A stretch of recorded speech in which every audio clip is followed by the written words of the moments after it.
नमस्कार. देशामध्ये कालपर्यंत भयान शांतता होती. इतकी शांतता की या देशामध्ये जिवंतपणा आहे की नाही असे एक वातावरण होतं, ज्याला आपण वादळापूर्वीची शांतता म्हणू शकता. पण अचानक एक वादळ या देशामध्ये निर्माण झालं आणि त्या वादळाचा केंद्रबिंदू प्रधानमंत्री नरेंद्र मोदी यांच्या घरापासून अर्धा किलोमीटरवरचं जंतर मंतर. देशातल्या तरुणांच्या विद्रोहाचं ते केंद्र बनलं, संतापाचं केंद्र बनलं आणि या वादळामुळे सारा देश आज ढवळून निघाला, पेटून निघाला. आणि ह्या वादळापुढे या देशातले चाणक्य म्हणून घेणारे नेते, विष्णूचे अवतार म्हणून घेणारे नेते हे निष्प्रभ ठरले. याच्याबरोबर दुसरं एक वादळ निर्माण झालं, ते म्हणजे राम मंदिर. अयोध्येतलं जे राम मंदिर आहे त्या राम मंदिराच्या लुटीचा विषय हा सुद्धा तेवढाच गंभीर आहे. या दोन्ही विषयात ज्यांनी पहिल्या दिवसापासून सहभाग घेतला, सक्रिय राहिले, बळ दिलं या दोन्ही लढ्यांना, ते एकमेव नेते आज म्हणजे महाराष्ट्र राज्याचे माजी मुख्यमंत्री आणि शिवसेना पक्षप्रमुख उद्धव ठाकरे. शिवसेना पक्षप्रमुख उद्धव ठाकरे हे दिल्लीत होते. दिल्लीत जाऊन त्यांनी जंतर मंतरला आंदोलकांची भेट घेतली, जखमींची भेट घेतली आणि अत्यंत ते व्यथित झाले, संतापले. मी स्वतः पाहिलं. आज ते आपल्याबरोबर या सामनाच्या स्टुडिओमध्ये चर्चेला आहेत. उद्धवजी नमस्कार. नमस्कार. उद्धवजी, आपण राजधानी दिल्लीमध्ये होता, देशाची राजधानी आहे आणि देशाची राजधानीतून आपण एक देश आपल्या नजरेने प्रत्येक नेता पाहत असतो. तुम्ही काल काय पाहिलं? गेल्या अनेक वर्षांपासून देश जे भोगत आला, देशाची फसवणूक झालेली आहे. दरवेळेला चांगल्या गोष्टीसाठी देश मतदान करत असतो. 2014 पासून आत्तापर्यंत देशाला नुसती प्रलोभनं दाखवली गेली आणि प्रत्यक्ष पदरात काही पडलेलं नाही आहे.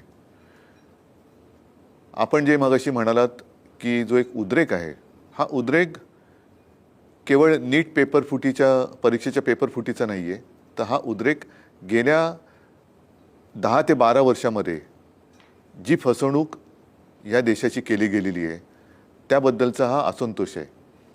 आणि आत्ता खरं म्हणजे जनतेच्या रूपाने विष्णूने अवतार घेतला आहे असं मी काल बघितलं.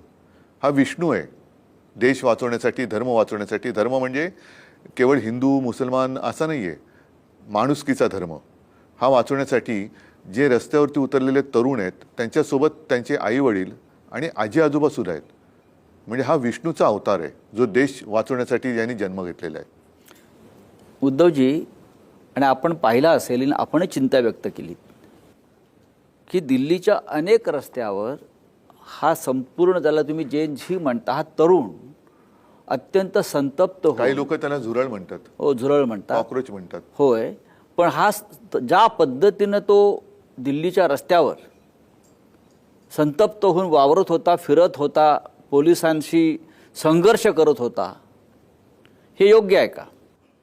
एक गोष्ट मला मुंबईपासून दिल्लीपर्यंत लक्षात आलेली ती म्हणजे ही सर्व जनता भीतीच्या पलीकडे गेलेली आहे.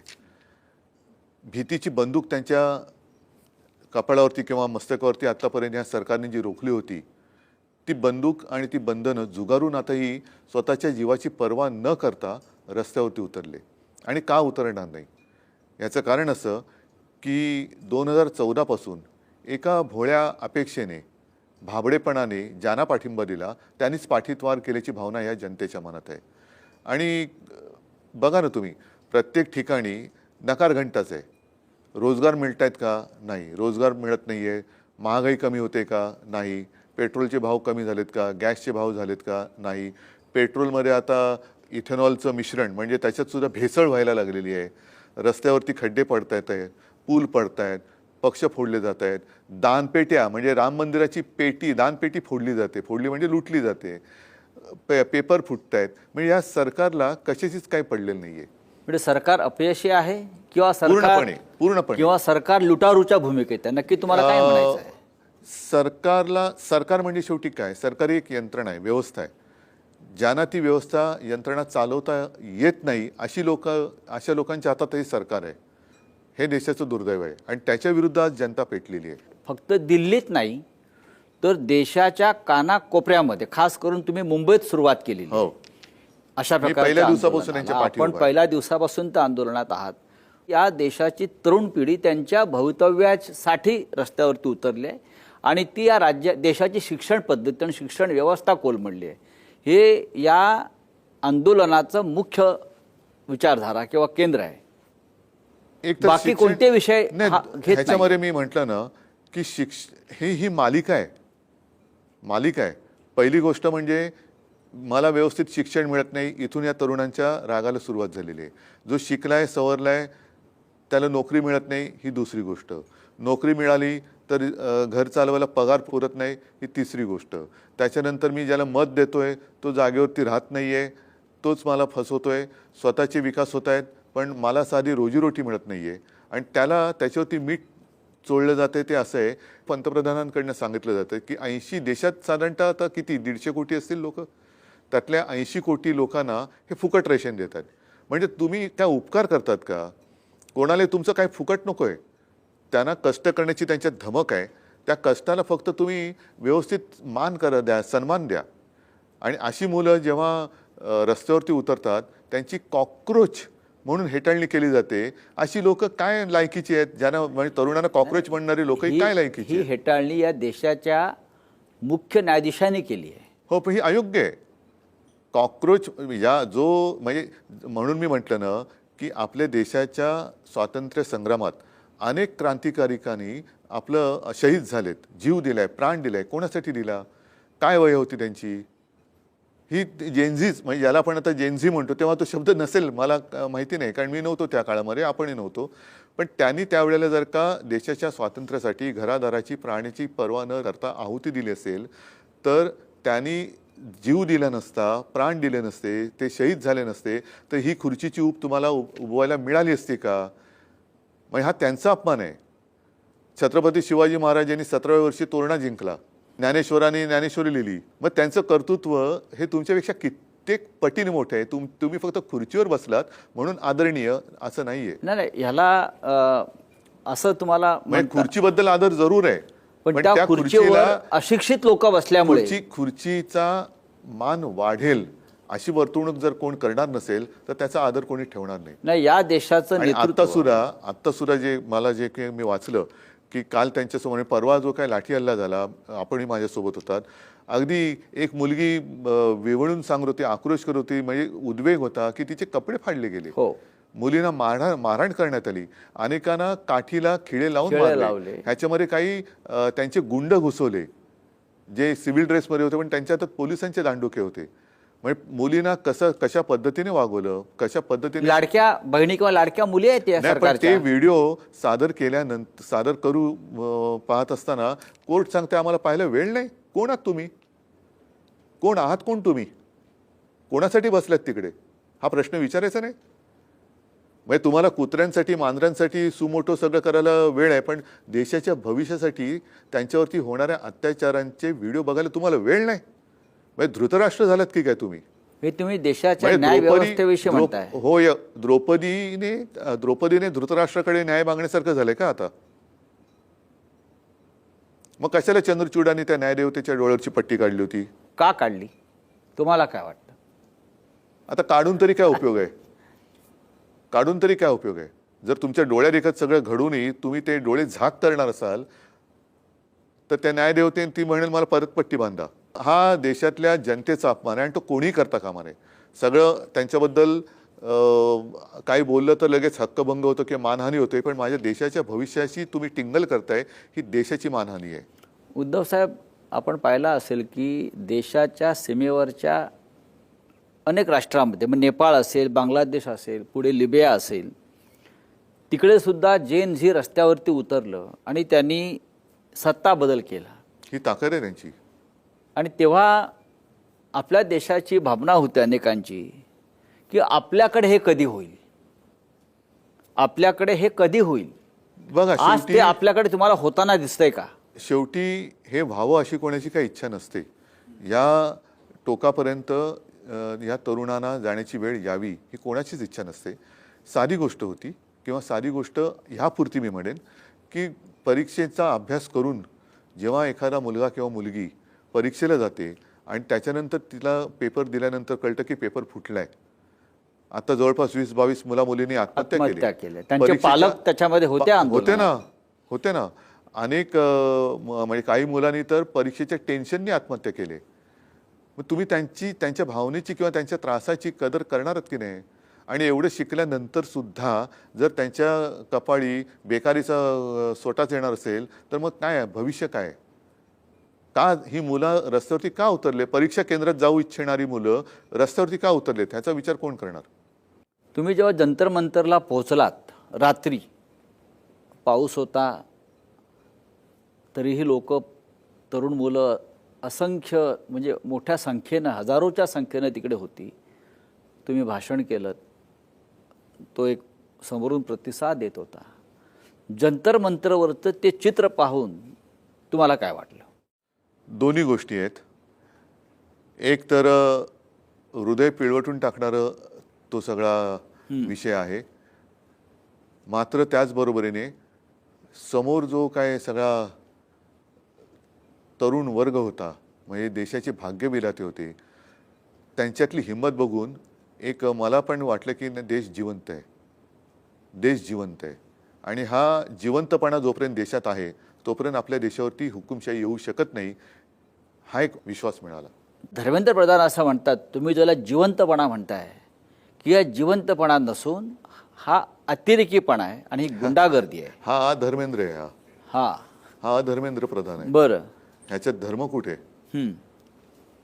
म्हणजे हे नुसते जसं शिवसेना प्रमुखांच्या भाषेत ह्यांच्या पार्श्वभागावरती रेषा उमटल्यात म्हणून हे खुर्चीत बसलेत, नाही ते लायकीचे नाही आहेत त्या खुर्चीत बसायला. तुमचं काय म्हणणं आहे? राजीनामा नाही ही धर्मेंद्रनी द्यावा की नरेंद्रनी द्यावा? सगळे द्र आहेत त्या सगळ्या द्रनी द्यावा. अच्छा, कारण ते द्र जे आहेत ते जनतेशी द्रोह करतायत. त्याच्यामुळे देशाला दारिद्र्य येऊ नये एवढीच इच्छा आहे, माझी अपेक्षा आहे.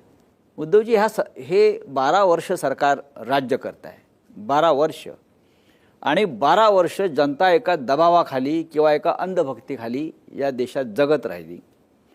12 वर्षात हे जे काल तुम्ही चित्र पाहिलं जंतर मंतर आणि देशामध्ये, हे चित्र कधीच दिसलं नव्हतं.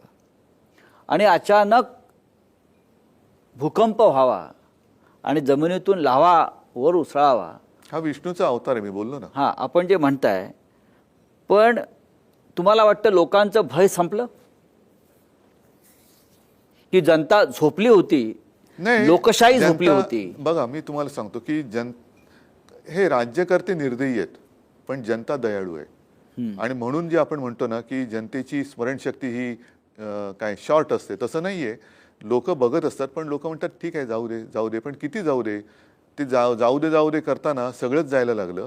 त्यावेळेला मग जनता रस्त्यावरती उतरते. त्याच्यामुळे जनता झोपलेली नसते, पण झोपल्याचं सोंग घेणारे सत्ताधारी जेव्हा येतात तेव्हा जनतेला आसूड हातात घ्यावा लागतो. ही क्रांतीची ठिणगी आहे. होऊ शकेल जर वेळेमध्ये काही उपाययोजना केली नाही तर ह्या देशामध्ये भयानक परिस्थिती उद्भवू शकते. आणि एकदा का हा तरुण रस्त्यावरती उतरला की तो त्याचं जे काय म्हणणं आहे ते पूर्ण केल्याशिवाय थांबणार नाही, ही मला एक चिंता वाटते देशाची. उद्धव साहेब, अभिजित दिपके नावाचा एक तरुण, एक मराठी तरुण, महाराष्ट्रातला, हा अमेरिकेत शिकत होता, शिकागोला.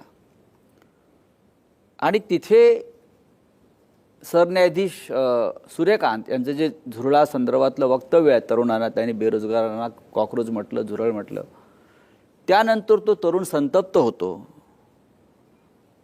विद्रोह करतो आणि हिंदुस्थानमध्ये येऊन एक आंदोलन सुरू करतो.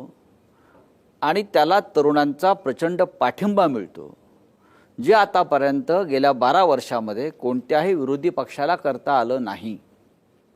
हे आपल्या सगळ्या विरोधी पक्षाचं अपयश आहे असं आपल्याला वाटत नाही का? आहेच ना, नक्कीच आहे. विरोधी पक्ष म्हणजे मी केवळ सत्ताधाऱ्यांना दोष नाही देणार, विरोधी पक्षांना पण देणार.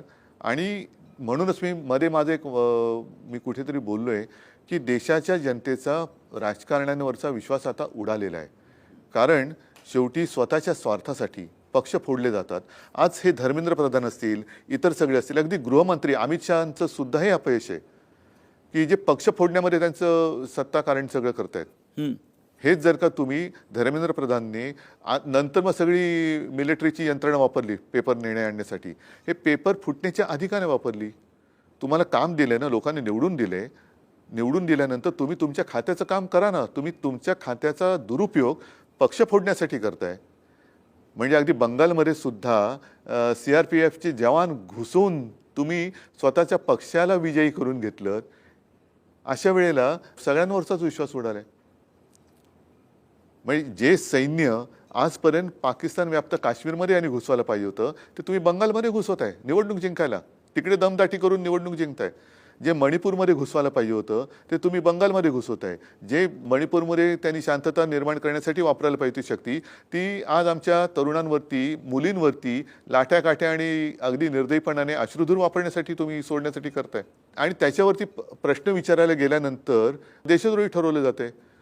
त्याच्यामुळे आता तुम्ही कोणाकोणाला देशद्रोही ठरवणार? तुमच्या घरातली मुलं पण तिकडे गेलेत. नाही, त्या तरुणांना सुद्धा देशद्रोहीच ठरवलेला आहे. हो, कारण त्याच्यामध्ये पाकिस्तानचा हात आहे, चीनचा हात आहे, मग असं सांगितलं जात आहे. मग हे आता व्हिडिओ आलेले आहेत की जे सिव्हिल ड्रेसमध्ये, नागरी वेशामध्ये हे गुंड दिसत आहेत. हे गुंड कोणाचे आहेत? भाजपचे आहेत, RSSचे आहेत का पाकिस्तानवरून आणले आहेत? आणि त्यांचे फोटो मी तिकडे जाहीर ह्याच्यात बोललो जंतर मंतरवरती की ते फोटो सोशल मीडियावरती करा प्रसारित आणि वॉन्टेड म्हणून करा. हे वॉन्टेड, हे गुंड आहेत, हे गुंड आहेत. आणि हे गुंड आहेत, हे उद्या सरकार बदलल्यानंतर यांना सोडायचं नाही. यांना यांची सजा मिळाली पाहिजे. जे मोदी म्हणालेत की जे अपराधी आहेत त्यांना सोडणार नाहीत, पहिले ह्या गुंडांना अटका करा. पोलीस ज्यांच्या नेम प्लेट नाही आहेत, मग हे कोण आहेत? मग त्यांना तुम्ही नाटक कंपनीचे कपडे घालून हातात दंडा देऊन पोलीस बनवले का तुम्ही? नाही, अशा वेळेला सरकारचं एक धोरण कायम राहिलं, मग ते नरेंद्र मोदी असतील किंवा अमित शहा असतील किंवा भारतीय जनता पक्ष संपूर्ण असेल, ते विरोधी पक्षाला विकत घेतात, आमदार खासदार फोडतात, सरकारं विकत घेतात, निवडणुका विकत घेतात, मतं विकत घेतात, जय पराजय विकत घेतात. या देशामध्ये विरोधी पक्ष कोणता असावा किंवा नेता कोण असावा हे ते ठरवायला लागले. अशा वेळेला एवढा ताकदीचं सरकार असताना ते हे आंदोलन का संपवू शकलं नाहीत? त्यांची ताकद कुठे गेली? म्हणूनच म्हटलं की हा विष्णूचा अवतार आहे, हा रामाचा अवतार आहे. हे आंदोलन विकत नाही घेऊ शकले. आणि हे या निर्दयी रावण रूपी सरकारचा किंवा सरकार रूपी रावणाचा वध केल्याशिवाय आता हे थांबणार नाही. हा विष्णूचा अवतार. आणि जो आरोप केला जातो सातत्यानं की याच्यामध्ये परकीय हात आहे, तुम्हाला वाटतंय का? मला असं वाटतं की आता सरकारमध्ये परकीय हात आहे का, की जो आपल्या मुलांवरती लाठ्या चालवतोय, अश्रुधूर सोडतोय, ह्याच्यात म्हणजे आपलं सरकार कोण चालवतोय हाच आता एक संशोधनाचा विषय आहे. कोण चालवत आहे? नाही, हा संशोधनाचा विषय आहे. मी तुम्हाला अजून एक प्रश्न विचारतो की गेल्या काही काळापासून भारतीय जनता पक्षाचा IT सेल ही एक फार मोठी ताकद होती, पण या झीनं जंतर मंतरच्या हा IT सेल उद्ध्वस्त वाट लावून टाकली त्यांची. कारण ज्या पद्धतीची सक्रियता किंवा ज्याला आपण क्रिएटिव्हिटी म्हणतो ती जर तुम्ही पाहिलीत तर त्या मुलांच्या बुद्धीची तुम्हाला अक्षरशः अभिमान वाटतो. नाही, हा लढा तुम्हाला सांगू का, अंधभक्त विरुद्ध देशभक्त असा आहे.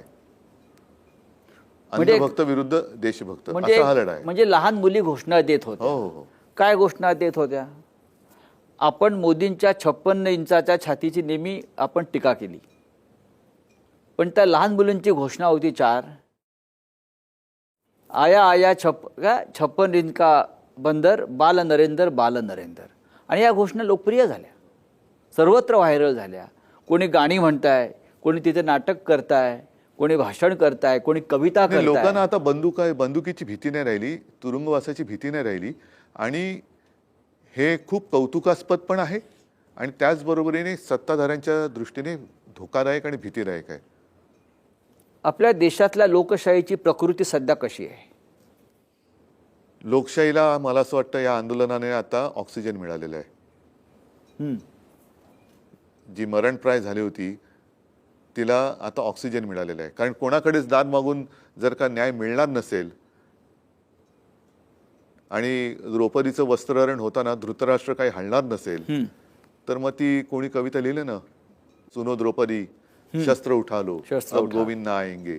पण ही जर लोकशाहीची प्रकृती जर आता सुधारत असेल तर ही लोकशाही पुन्हा ताठकण्यानं उभं राहण्यासाठी या देशातल्या संपूर्णपणे उद्ध्वस्त केलेल्या संविधानिक संस्था आहेत, न्यायालयं असतील, निवडणूक आयोग असेल किंवा गव्हर्नर्स असतील, लोकसभा, राज्यसभा, ह्यांच्या बळावर लोकशाही ही सुदृढ राहते. या सगळ्या संस्था आज ज्या मृतावस्थेत पडलेल्या किंवा गुलाम झालेल्या आहेत त्यांचं काय करणार?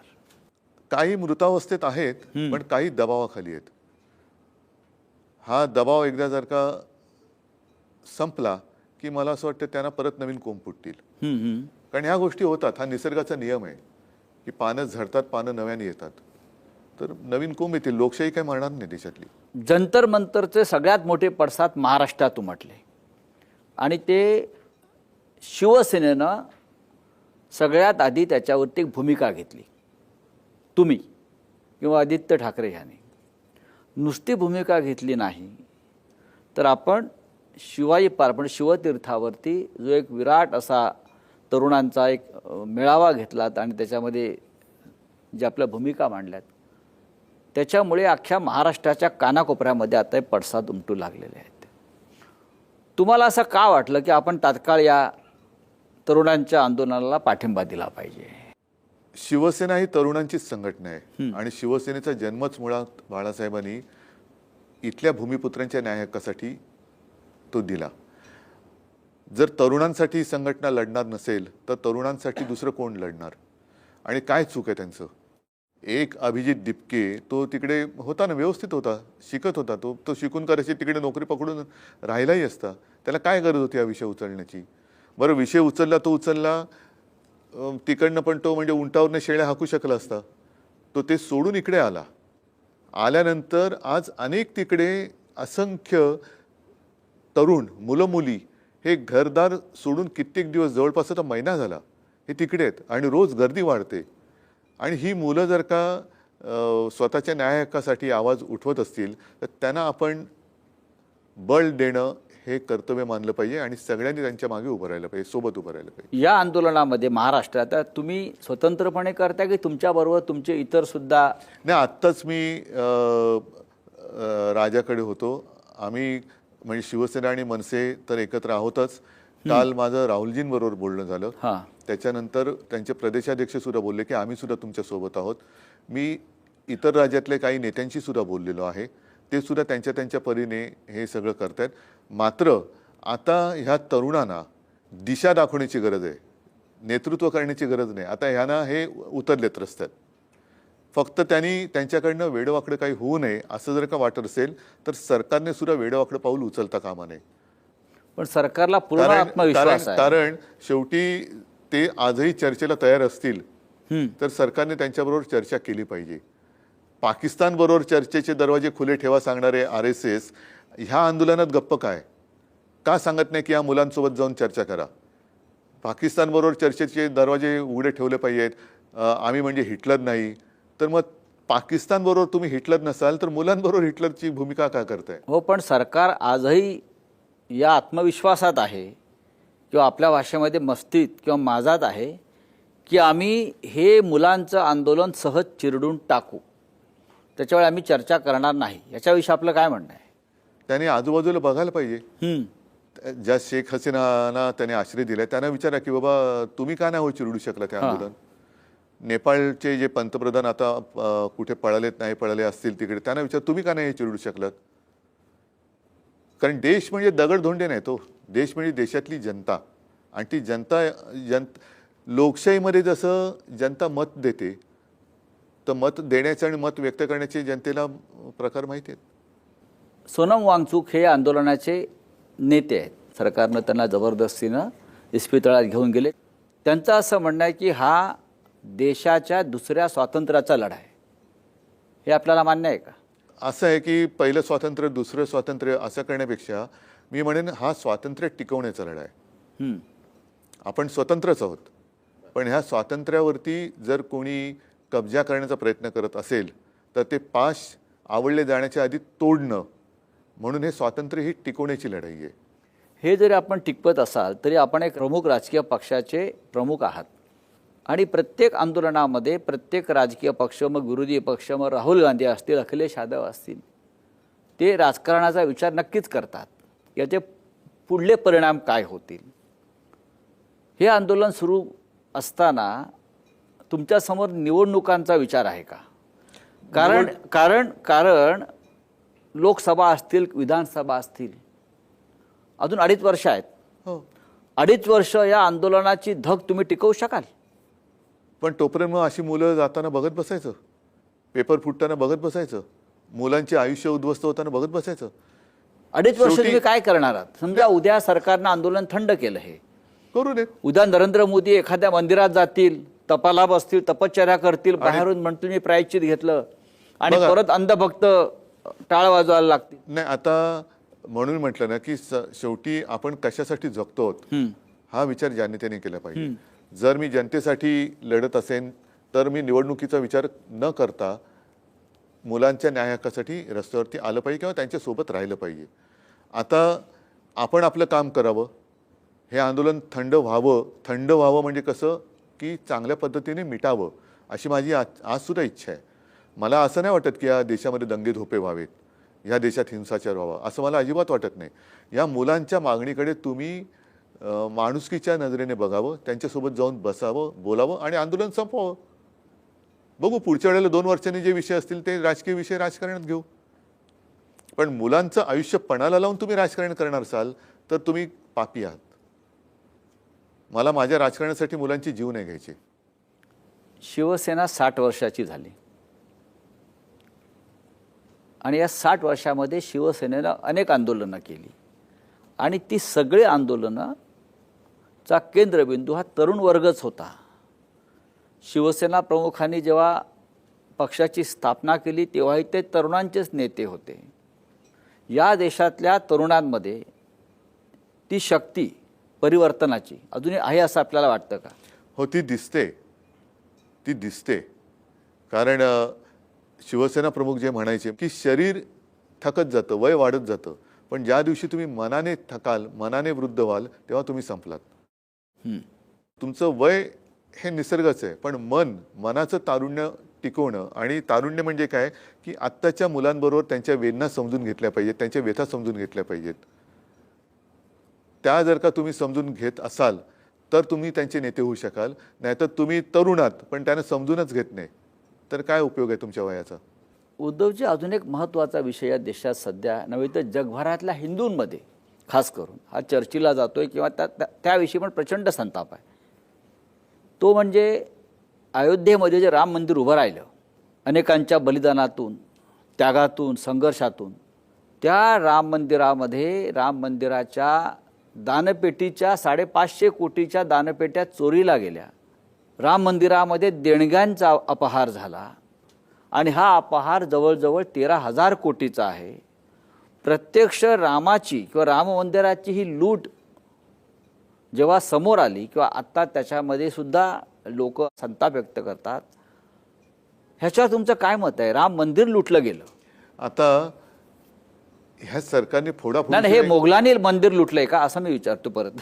नाही, आता नीटचे पेपर आणि मंदिराची दानपेटी हे मोगलांनी लुटले, पाकिस्तानने लुटले का नेहरूने लुटले? पेपर कोणी नेहरूने फोडलेत का? दानपेटी नेहरूने फोडले का? आता ह्यांचा मुखवटा गळून पडतोय. ही दोन्ही जी पापं त्यांची आहेत, म्हणजे ज्या मंदिराच्या नावाने ह्यांनी मतं मिळवली ती दानपेटी हे फोडतात, मंदिर लुटतायत. ज्या तरुणांना भविष्याची स्वप्न दाखवून मतं मिळवली त्या तरुणाईला तुम्ही चिरडतायत. ह्या दोन्ही गोष्टी ह्या भाजपच्या नासलेल्या सडलेल्या वृत्तीचं एक प्रतीक आहे. आणि केवळ राम मंदिर लुटलं नाही जाते, केदारनाथ मंदिर लुटलं गेल्याच्या बातम्या आहेत, बद्रीनाथमध्ये चोरी झालेली आहे, उज्जैनमध्ये जमीन घोटाळा झाला आहे, अयोध्येमध्ये जमीन घोटाळा झालेला आहे, इतर अनेक ठिकाणी घोटाळे झाले असतील जे अजून लक्षात नाही आलेलं. हिंदुत्व म्हणजे या देशामध्ये मी मध्ये असं म्हटलं होतं की युवा शक्तीपेक्षा बुवा शक्ती अधिक जास्त बोकाळलेली आहे. ही सगळी बुवा शक्ती भाजपच्या हिंदुत्वात सामील झालेली आहे. हो, त्याच्यामुळे ह्या बुवा शक्तीपेक्षा युवा शक्तीला किंमत द्या, ती तुम्हाला तारण. बुवा काही करू शकत नाही तुम्हाला. जंतर मंतर, ते जंतर मंतर वेगळे, हे जंतर मंतर वेगळे. हे जंतर मंतरनी कारभार नाही करू शकत तुम्ही. ते जंतर मंतर आता उतरले लोकांवरची. ना हा मंदिर लुटीचा विषय तुम्हाला किती गंभीर वाटतोय? अतिशय गंभीर आहे, कारण तुम्ही शेवटी मग कोणत्या आधारावरती सत्तेत आलात? आज जे आम्हाला अनाहूत सल्ले दिले जात आहेत, मंदिर लुटीचं राजकारण करू नका, तुम्ही कोण सांगणार आहे आम्हाला राजकारण करू नका सांगणार आहे? हिंदुत्वावर सल्ले देतात. हिंदुत्वावरती सल्ले देतात. तुम्ही तुमचं काम करा, आम्हाला आमचं काम करू द्या. आमच्या कामात तुम्ही ढवळाढवळ नाही करायची, आम्ही तुमच्या कामात करतो. आणि मग मंदिराचं राजकारण म्हणजे मला आठवतंय की ज्या हिंदुत्वाचा प्रचार केला म्हणून बाळासाहेबांचं मतदानाचा अधिकार बाळासाहेबांचा काढून घेतला होता. त्यांना ते निवडणूक कधीच लढवणार नव्हते, निवडणूक लढवण्याचा अधिकार काढून घेतला होता. भोगतंय कोण आज? बाबरी पाडल्यानंतर शिवसैनिकांवरती केसेस झाल्या होत्या, कोण भाजपवाला होता त्याच्यात? तेव्हा तर जबाबदारी यांनी टाळली होती. बरं, राम मंदिराचा निर्णय हा कोर्टाने दिलाय, मग का तिकडे तुम्ही बसलात? राष्ट्रपती का नव्हत्या? मग ते सगळं चांगलं आहे ते तुमचं, आणि जे वाईट आहे ते पाकिस्तानचं. ह्याला काहीच अर्थ नाही आहे. त्याच्यामुळे तुम्ही आम्हाला फसवलं, धर्माच्या नावाने मतं मागून फसवलं, चांगली भविष्याची स्वप्न दाखवून तुम्ही आम्हाला इतिहासात नाही पुराणात नेलं. लोकांनी तुम्हाला मतं दिली होती ती उज्ज्वल भविष्यासाठी. अच्छे दिन आएंगे, कुठे आहेत अच्छे दिन? अच्छे दिन मंदिर लुटणाऱ्यांना आलेच ना. या पैशातून आमदार खासदार विकत घेतले असं लोक आता चेष्टेने म्हणायला आता लागले. पेट्रोलमध्ये भेसळ करायला लागला तुम्ही, इथेनॉलची. गाड्या बिघडतायत, कष्टाने कमाई करून जी गाडी घेत आहेत, स्कूटर घेत आहेत, त्यांच्या गाड्या बिघडत आहेत. त्यांना जबाबदार कोण? बरं, ते भेसळयुक्त पेट्रोल वापरून ज्या रस्त्याने जात आहेत त्याच्यात 200 वर्ष खड्डे पडणार नव्हते, ते आता पूल पडत आहेत. खड्डे तर सोडा, पूल पडत आहेत. नाही, तुम्ही आता राम रक्षा आंदोलन सुरू केलेलं आहे. कारण राम रक्षा करणं हे आमचं काम आहे, हां. राम रक्षा बोलणं हे आमच्या मुख्यमंत्र्यांचं काम आहे. ते काम त्यांच्यावरती सोपवलेलं आहे. रामाचं संरक्षण तुम्ही करायला निघालेलं आहात. ह्याच्यावर एक टीका होते आहे की रामाचे संरक्षण करणारे तुम्ही कोण? तुम्हाला अधिकार दिला कोणी? आम्ही राम बघतो. स्पष्ट बोलायचं, राम काय तुमच्या बापाचं आहे? बापाचं आहे का? राम आमचा सगळ्यांचा आहे. आणि तुम्ही रामाच्या आडून पापं करताय. आम्ही राम रक्षक आहोत, आम्ही रामाचे रक्षक आहोत. जो राम आम्ही आमची रक्षा करण्यासाठी म्हणून त्याचा धावा करतो. आज ह्यालाच तर कलियुग म्हणतात. उद्धव साहेब, आपण जी राम रक्षा आंदोलनाची सुरुवात मुंबईतून केली आणि एकदम तुम्ही नागपूर निवडलं. एकदम नागपूर देशाच्या मध्यवर्ती ठिकाणी आहे ना. म्हणजे नागपूरला गेल्याचं अनेकांना नाही. आता मला काय झालं, आपल्याकडे ना शब्दखेळ करणारे खूप आहेत. आता त्याच्यावरनं सुद्धा मला मुख्यमंत्री म्हणाले की यांना रामरक्षा पाठ नाही आहे. नाही मला पाठ, पण म्हणून मी काय यांच्यासारखं टेलिप्रॉम्प्टर लावून रामरक्षा म्हणू? मला माझ्या मनाची जी काय गोष्ट आहे ती बोलता येते ना न वाचता. पण मी रामरक्षा करणाऱ्या लोकांचा प्रतिनिधी म्हणून तिकडे गेलेलो आहे. आश्चर्यकारकरित्या या राम मंदिर लुटीचा विषय काँग्रेस पक्षानं उचलून धरला, समाजवादी पक्षानं उचलून धरला, इतर सुद्धा अनेक राजकीय पक्षांनी या विषयाला महत्त्व दिलं आहे राष्ट्रीय स्तरावर. हा एक तुम्हाला बदल दिसतोय का विचारसरणीत होत असलेला? हळूहळू लोक असेल, माझ्या विचारात तर काय बदल नाही झालेला. मी पहिल्यापासून आमचं हिंदुत्व जे माझ्या आजोबांपासून चालत आलेलं आहे, माझ्या वडिलांपासून आलेलं आहे, बाळासाहेबांनी सांगितलेलं तेच हिंदुत्व घेऊन मी पुढे चाललेलो आहे. आणि बाळासाहेबांच्या हिंदुत्वामध्ये ही एक गोष्ट होती राज्यकारभाराच्या दृष्टीने. ते आता व्हिडिओ सगळीकडे फिरतायत की जर का आपलं सरकार असताना मोर्चे आले तर एका मर्यादेच्या इकडे तुम्ही अडवा, पण त्याच्यानंतर त्यांच्यावरती लाठी नाही उगारायची. ज्या विषयाशी संबंधित तो मोर्चा असेल त्या विषयाचा मंत्री त्यांना जाऊन भेटेल आणि त्यांना विचारेल, मायबाप जनव बोला काय पाहिजे, समजवा त्यांना, त्यांचं काय पाहिजे ते ऐका, हवं नको ते त्यांना नीट विचारा. हे आमचं हिंदुत्व आहे. तिकडे राम मंदिराच्या दानपेट्या लुटल्या, मतपेट्या लुटल्या. दानपेट्या लुटल्या, नाही नाही, इतर निवडणुकीत मतपेट्या लुटल्या. पेट्याही लुटल्याच, म्हणजे सगळंच लुटलं. आणि महाराष्ट्रात आपल्या 6 खासदारांवरती दरोडा पडला. याकडे तुम्ही कसं पाहता? मी मगाशी म्हटलं ना की ह्यांना कारभार चालवता येत नाहीये आणि चालवायचा नाहीये. यांना सत्ता कशासाठी पाहिजे हेच कळत नाहीये. सत्ता कशासाठी एवढी संपूर्ण, म्हणजे तुम्ही सत्तांध आहात, सत्ता मिळवण्यासाठी निवडणूक लढणं राजकारणामध्ये आहेच, त्याच्यात काही गैर नाहीये. पण तुम्हाला लोकांनी मतदान केल्यानंतर त्याही पलीकडे जाऊन तुम्ही फोडाफोडी करताय. बरं, फोडाफोडी करून तुम्ही पेपर पण फोडताय, दानपेट्या फोडताय. मग कशाला मतदान? तुम्हाला बहुमत पाहिजे? बहुमत आहे ना, सरकार आहे, 12 वर्ष तुम्ही पंतप्रधान आहात. आता 12 वर्षात जवळपास मधली माझी 1-2.5 वर्ष सोडली तर त्यांचंच सरकार चाललेलं आहे गद्दारीच्या जोरावर. सरकार जे आहे, केंद्रातलं असेल किंवा राज्यातलं असेल, हे विरोधी पक्षाचं अस्तित्व संपवू पाहत आहे. विरोधी पक्षांना काही कामच ते ठेवायचं नाही. बोललेच आहेत ना, त्यांचे नड्डा वगैरे तेव्हा बोललेच हो. होते. तुम्ही आमदार खासदार निवडून आणायचे आणि भाजपनं किंवा मेंढ्याने ते पळवायचे किंवा विकत घ्यायचे, असं त्यांनी एक धोरण ठरवलेलं दिसतंय. ते जरी असलं, म्हणूनच मी मगाशी म्हटलं ना, आपला जो प्रश्न होता की राजकीय पक्षांवरचा लोकांचा विश्वास उडालाय का, तर लोकांना यांना धडा शिकवायचा आहे की तुम्ही फोडून फोडून काय फोडाल. आम्ही तुमच्या विरोधात मतदान करून दिलेले आमदार, नगरसेवक, खासदार फोडत असाल तर आम्ही तुम्हाला पूर्णपणे बदलून टाकतो, उखडून टाकतो देशातून तुम्हाला. म्हणून या एका निश्चयाने जनता रस्त्यावरती उतरली. कारण हे जे तुमचे विरोधक काय टीका करतात तुमच्यावर, की ठाकरेंना त्यांचे खासदार सांभाळता येत नाहीत. तुम्हाला तुमचा कारभार कुठे सांभाळता येतोय? तुम्हाला कारभारच करता येत नाहीये. आणि आज गृहमंत्री तरी कुठे आहेत? दिसतायत कुठे? नाहीच ना. महाराष्ट्रात पण नाही, देशात नाही, पण नाहीयेत. मुला मुलींवरती अत्याचार करणारं सरकार. दिल्लीचं गृह खातं आहे कोणाकडे? जर का नीट पेपर फुटीवरनं धर्मेंद्र प्रधानांचं अपयश आपण मानलं आणि त्यांचा राजीनामा मागतोय, तर या मुलींवरती विचित्र पद्धतीने लाठीमार करणाऱ्या गृहमंत्र्याचा सुद्धा राजीनामा मागितला पाहिजे. हा जो राजकारणाला गद्दारीचा रोग जडलेला आहे, फार खोलवर तो कॅन्सर वाढत गेलेला आहे, हा कसा संपेल? त्याच्यासाठी तर या विष्णूचा अवतार उतरलाय रस्त्यावर. हा विष्णूचा अवतार आहे. अशा प्रकारच्या राजकारणाची आपण कधी कल्पना केली होती का? गेल्या काही दिवसापासून येत होती. जेव्हा शिवसेना हा पक्ष फोडला, पक्ष चोरला. आता ह्याच्यामध्ये एक सांगतो तुम्हाला, शिवसेनेचं नाव आणि निशाणी ही गद्दाराला दिली.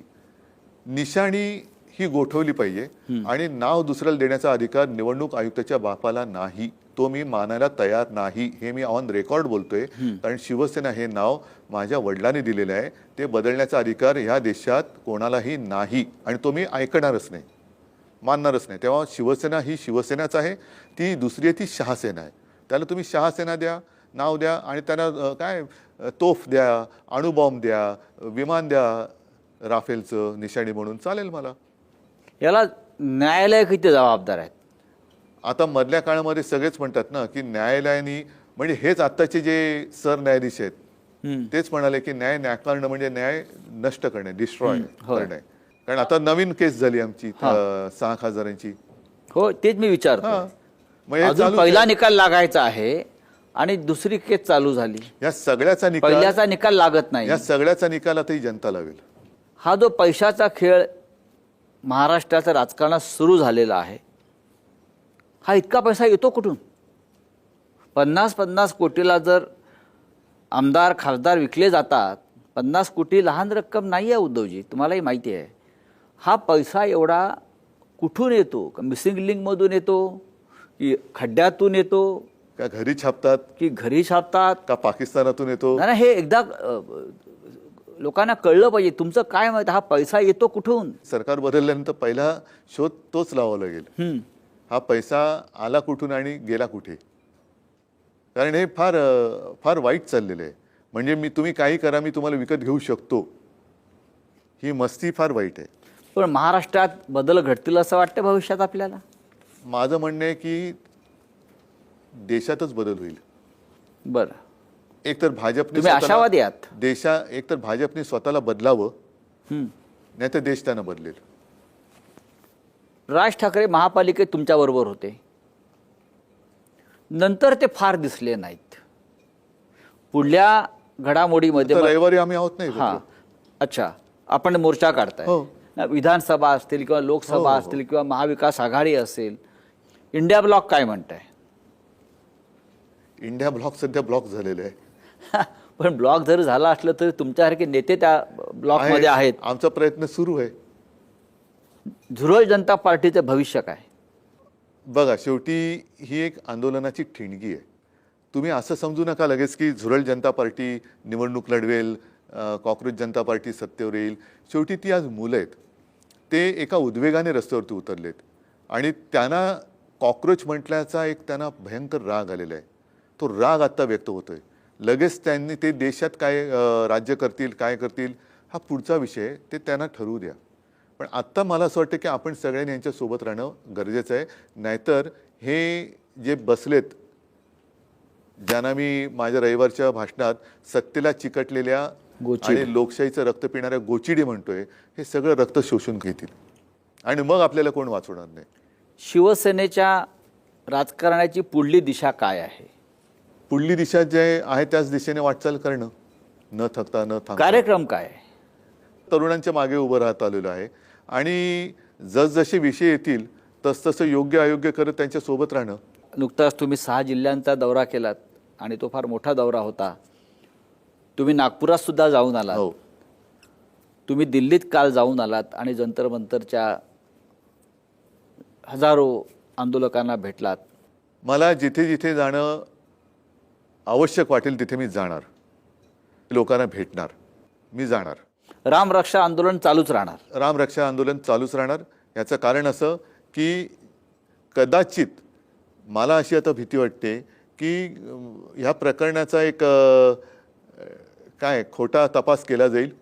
काही जणांना उगाचच लटकवलं जाईल, बाकीच्यांना क्लीन चिट देऊन ह्या विषयावरती पांघरून टाकण्याचा प्रकार होईल आणि पुन्हा त्या पांघरुणाखालनं चोऱ्या चालू राहतील. तर तिकडे पूर्ण पारदर्शकपणाने तपास तर झाला पाहिजे, पण पुढची जी काही सिस्टीम ज्याला म्हणतो ती पारदर्शक असली पाहिजे. म्हणजे आणि म्हणून माझा एक असा विचार आहे, आता ते सगळ्यांनी मान्य करणं, ज्यांचं नाव घेतो त्यांना पण ते मान्य असलं पाहिजे की हा सगळा मंदिर लुटीचा तपास हा निवृत्त न्यायमूर्ती अभय ओक यांच्या माध्यमातून आपण बोललात त्या आधी कारण ते अत्यंत जाहीरपणे. निपक्षपातीपणाने याचा तपास आणि न्यायनिवाडा करू शकतील असं मला वाटतं. आता हा विषय त्यांचा आहे आणि ज्यांच्या हातात सत्ता आहे त्यांचा आहे. आपण हिंदुत्वाचे चौकीदार म्हणून काम करू इच्छिता असं मला वाटतंय. नाही, इकडे चौकीदार कोणी नाही आहे. कारण आता तो चौकीदार हा शब्द फार बदनाम झालेला आहे. कारण तिकडे राम मंदिरामध्ये सुद्धा चौकीदार असताना सुद्धा चोऱ्या झाल्यात.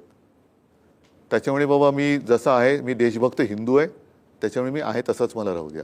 बोलण्यासारखं खूप काही आहे, पण माझं सगळ्यांना एक आवाहन आहे की आत्ताच आपण जागे झाला असाल तर ह्या तरुणांच्या पाठीशी उभे राहा. कारण हे आपल्या देशाचं